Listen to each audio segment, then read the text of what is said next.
Hello everyone, it's Mr. Bizarre here, once again, stepping into the shadows to unravel tales of the uncanny, the enigmatic, and the deeply hidden. So, let's begin today's story.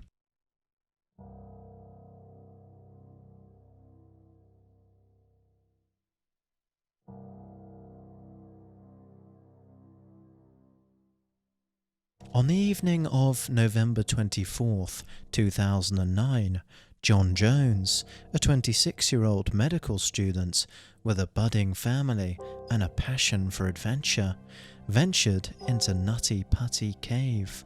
Accompanied by friends and family, including his brother Josh, John embarked on an expedition that was meant to rekindle childhood memories of caving and exploration.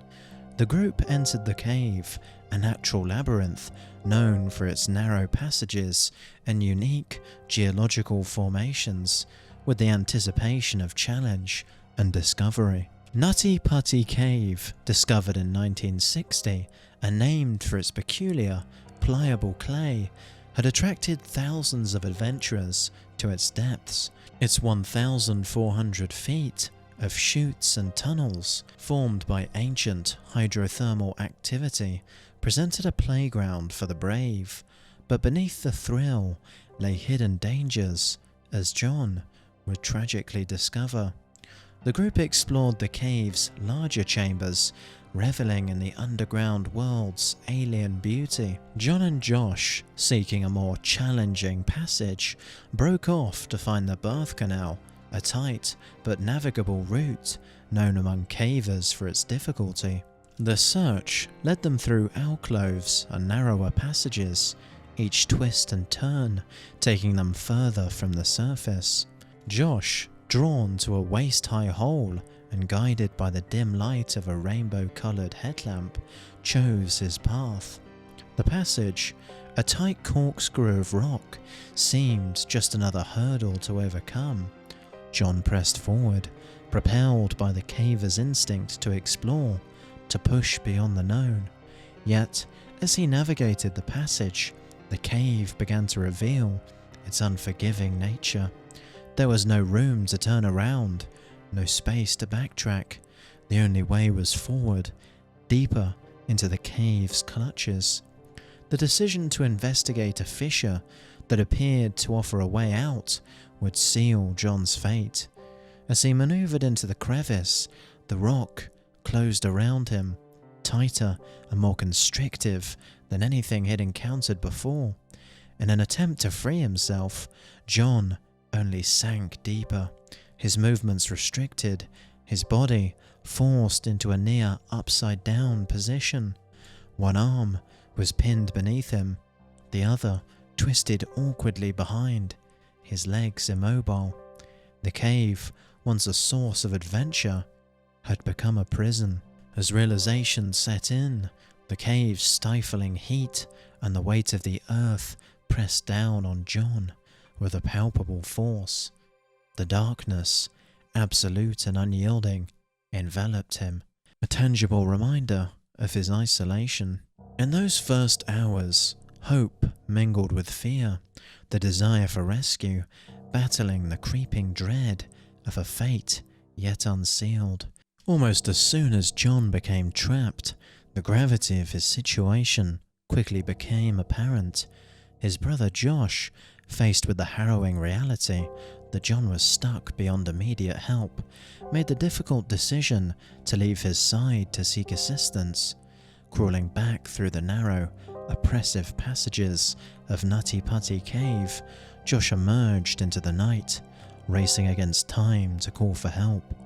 Within hours, the rescue team arrived, a dedicated band of volunteers and professionals equipped for the daunting task ahead.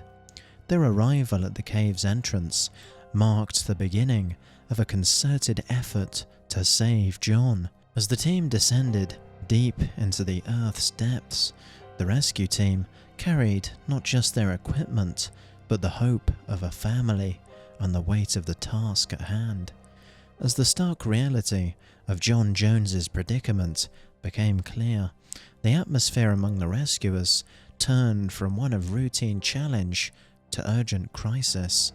Susie Matola, a volunteer known for her caving expertise and determination, led the initial rescue attempt. Crawling through the cave's narrow passages, Susie epitomized the resolve and spirit of the search and rescue team. The environment within Nutty Putty Cave was oppressive.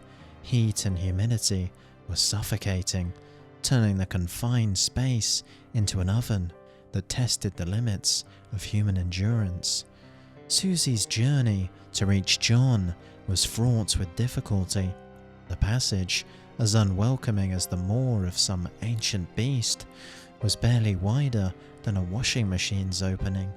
The rescuers tied ropes around her ankles, a precaution against the very real danger of becoming trapped alongside the man she sought to save.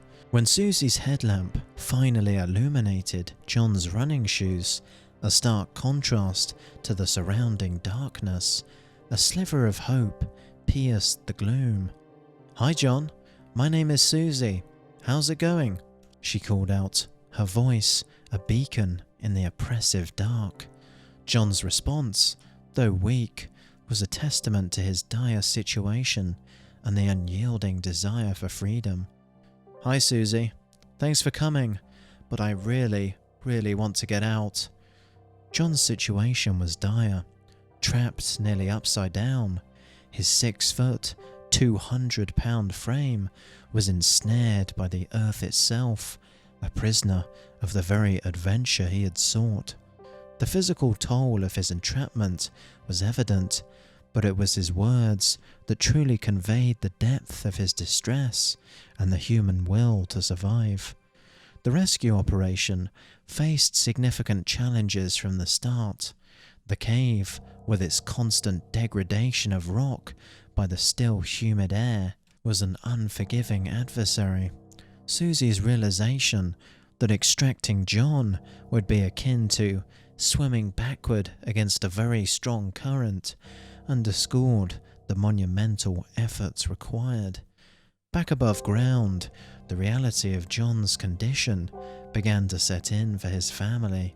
His brother Josh, recalling their childhood adventures and the stories that had become family legend, now faced a narrative far removed from those innocent tales.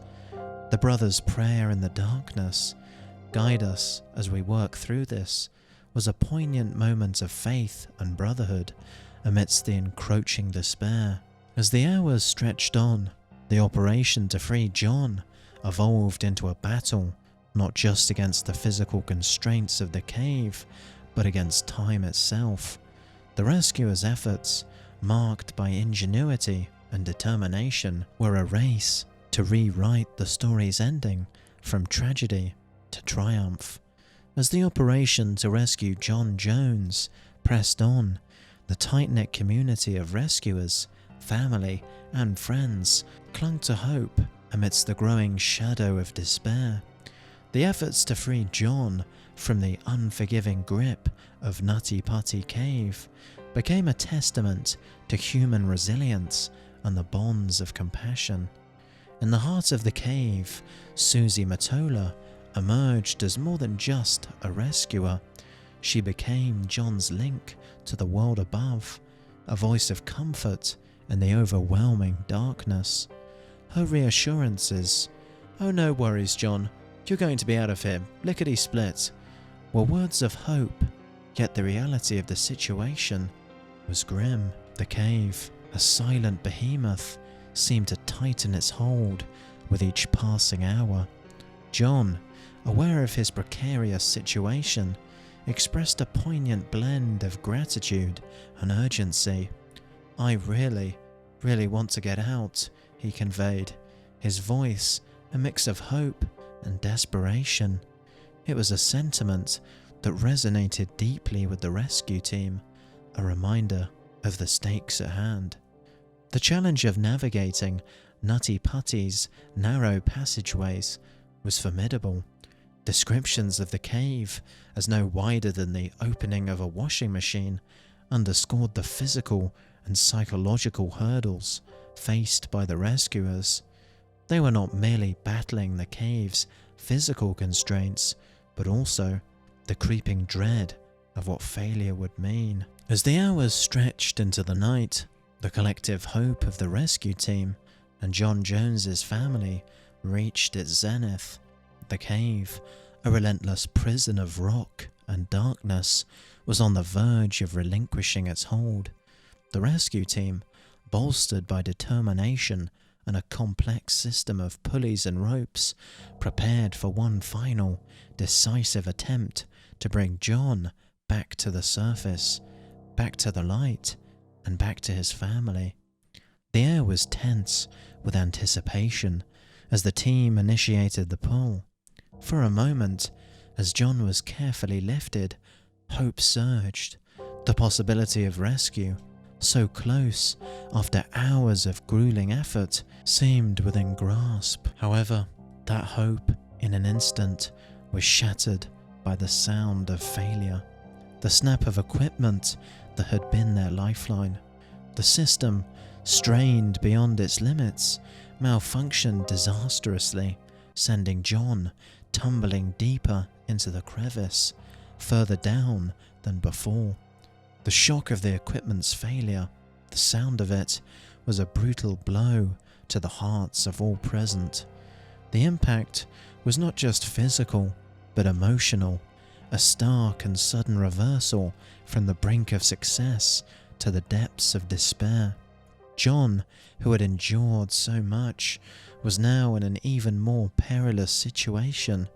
The physical toll of his prolonged inversion, the strain on his body from being upside down, became an insurmountable obstacle. The human body, not designed to withstand such conditions, began to fail him. Blood pooled in his brain and lungs, capillaries strained, and vital systems began to shut down. In the silence that followed, the only sound was John's laboured, raspy breathing, a haunting reminder of the fragility of life. The rescue team, faced with the crushing reality of their dashed hopes, was enveloped in a heavy silence. They had come so close, only to have their efforts undone in a heart-wrenching moment. As time went on, John's breathing, once a sign of his fight to survive, grew fainter until it ceased altogether. The cave, which had borne witness to so much hope and despair, claimed John Jones in the early hours of the morning. The paramedics' solemn declaration of John's passing marked the end of the ordeal, a tragic conclusion to a tale of bravery, resilience, and human spirit. Following the tragic conclusion of John Jones's ordeal within Nutty Putty Cave, the aftermath was marked by a somber reflection and decisive actions aimed at preventing future tragedies. The loss of John, a 26-year-old medical student, husband, and father, resonated deeply with the community, the rescue teams, and beyond, prompting a re-evaluation of cave exploration's inherent risk. In the days that followed, the decision to permanently seal Nutty Putty Cave was made. This decision, though difficult, was driven by the desire to honour John's memory and safeguard future adventurers from similar fates. The cave's entrance was closed off with concrete, transforming it into a lasting memorial for John and a poignant reminder of the events that transpired. John's story serves as a cautionary tale, a somber reminder of the delicate balance between human curiosity and the respect we must afford to the forces of nature. It underscores the importance of preparation, caution, and awareness in the pursuit of adventure. Though the loss experienced by his family, the efforts of the rescue team, and the subsequent sealing of Nutty Putty Cave, his story imparts lasting lessons on the value of life and the significance of the choices we make in exploring the unknown. So that's it for today's bizarre story.